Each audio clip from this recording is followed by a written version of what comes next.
म्हातारपणात कामात येतील ना. चला. जिजाताई राठोड म्हणून या आमच्या वरखेड्याच्या एक भगिनी होत्या. त्यांच्या घरातला त्यांचा आयुष्याचा साथ देणारा पती हा ऊसतोड कामगार म्हणून गेला आणि त्यांचं निधन झालं.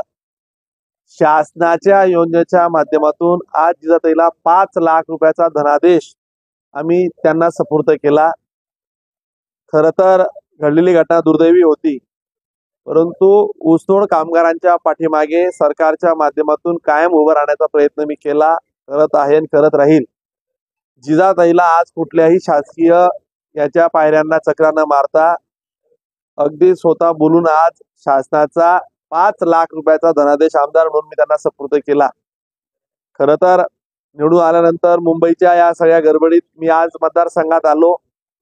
सकाळी अनेक सुखदुःखाच्या ठिकाणी भेटींना भेटी दिल्यात आणि आज प्रशस्त अशा शासकीय कार्यालयात येऊन जे कार्यालय सर्वसामान्यांना सुविधा देण्यासाठी मी मागच्या कार्यकाळात तयार केलं, त्याचाच एक भाग आज जिजाताईला 5 लाख रुपयाचा धनादेश दिला. पुढच्या आठवड्याभरात अजून एक दुसरा चेक तयार करून आम्ही द्यायचं ठरवलंय.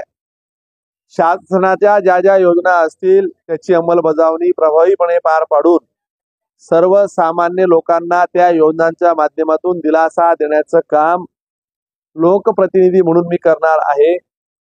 आपल्यालाही काही अडचणी असतील, कुठल्या शासकीय योजनांचा लाभ मिळत नसेल तर तहसील कार्यालयाच्या प्रशासकीय इमारतीला किंवा माझ्या स्वतःच्या कार्यालयाला किंवा व्यक्तिशः मला जरी भेटलात तरी चालेल.